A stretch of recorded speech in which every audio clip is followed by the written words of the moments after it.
Thank you all. It's really nice to be here today. It's great to be here this time of the year surrounded by people that I consider true football guys. I mean, I know it's hot, it's humid, but here we are thinking about football.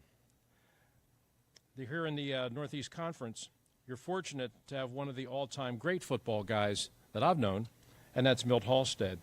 I've known Milt for years. We met through the Philadelphia Eagles years ago. We served together on the board of the Maxwell Football Club in Philadelphia and also the City All-Star Game back in the city of Philadelphia.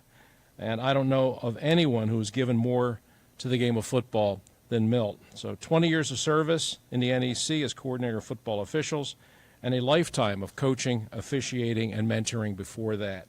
Milt is one of a kind, and you guys are lucky to have him. You know, I remember Dick Vermeil once saying, the finest people I've met in my life are the people I met through football. I suspect that those of you who are here today would probably say much the same thing. It's one thing to watch the game of football, as millions of people do each weekend, but it's quite another to live the game of football, as you do, as coaches, as players, as officials and administrators. I applaud you, each and every one of you, for your service and your dedication. You have raised public awareness that, you know what, they play pretty good football in that conference. People are paying attention to the NEC now, and the turnout today for this really good media day, I think, is ample proof of that. I was covering the Eagles when Hank Fraley made the team in the year 2000. Hank played at Robert Morris, which is a long way from the Big Ten and the SEC. But what Hank proved is you can come from a smaller school and still get to the big game. When Hank got to the Super Bowl 39, he was blocking for Brian Westbrook, a running back from Villanova, another quote-unquote small school. Brian came to the Eagles as a third-round draft choice, and yet he became the team's all-time leader in total yards from scrimmage. It's proof that if you have the talent, it really doesn't matter where you play. The pros will find you. They're looking for guys with ability, and they're looking for guys with intelligence. Andy Reid said one of the reasons that he drafted Brian Westbrook was that Brian had the highest Wonderlic score of all the running backs at the scouting combine that year. Andy wanted a back who could learn multiple roles in his offense, that he could move from running back to slot receiver to wide receiver, that he could be able to run the ball, that he could catch the ball and never miss a blitz pickup. Brian did all of that superbly for 8 seasons to the tune of 9,765 total yards. Now, it's proof that football is, yes, it's a physical game, but it's also a thinking man's game. It's a very mental game. And I know many of you are Scholar Athlete Award winners. So was Carson Wentz from North Dakota State, another quote-unquote small school.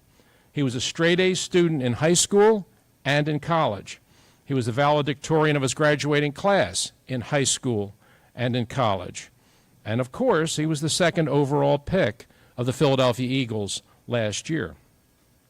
He started all 16 regular season games, and he completed more passes than any rookie quarterback in NFL history.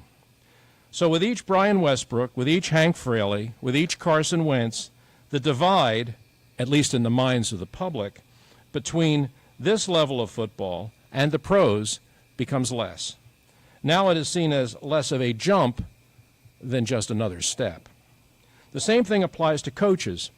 Dave Campo and Mike Sherman learned their football at Central Connecticut State, and yet they went on to coach 2 of the NFL's most iconic franchises, the Dallas Cowboys and the Green Bay Packers.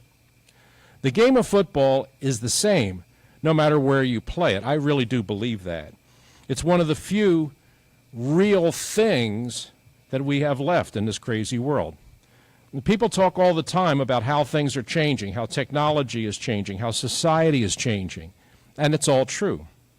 But the fundamentals of football, the blocking, the tackling, the toughness, the teamwork, all those things that define the game remain largely the same. Football, 4th and 1 today is the same as 4th and 1 in the Vince Lombardi years.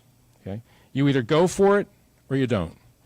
You either make it or you don't. You either win or you don't. It's so simple, but it is so true, and it applies at every level of football, from Pop Warner all the way up to the NFL. Football is a game with a simple and yet strict geometry. It's a game that demands that you earn every inch, every point, and every victory. Lombardi talked about fighting for every blade of grass. That's how you win, and that's as true today as it was then. Football is a game that teaches lessons that go beyond blocking and tackling, beyond the playing field, and deep into the heart of America. Our characteristics, our self-view as a nation, and our ideals closely resemble the game of football. Football is part of our national identity. It seeps into our psyche even without our even realizing it. We grow up hearing the high school band playing in the distance.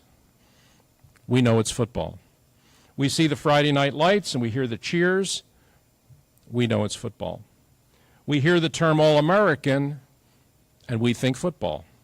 Even today, when it's 100 degrees outside, we're here thinking football.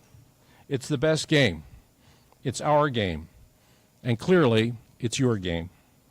It's another season is about to begin. So guys, listen to your coaches.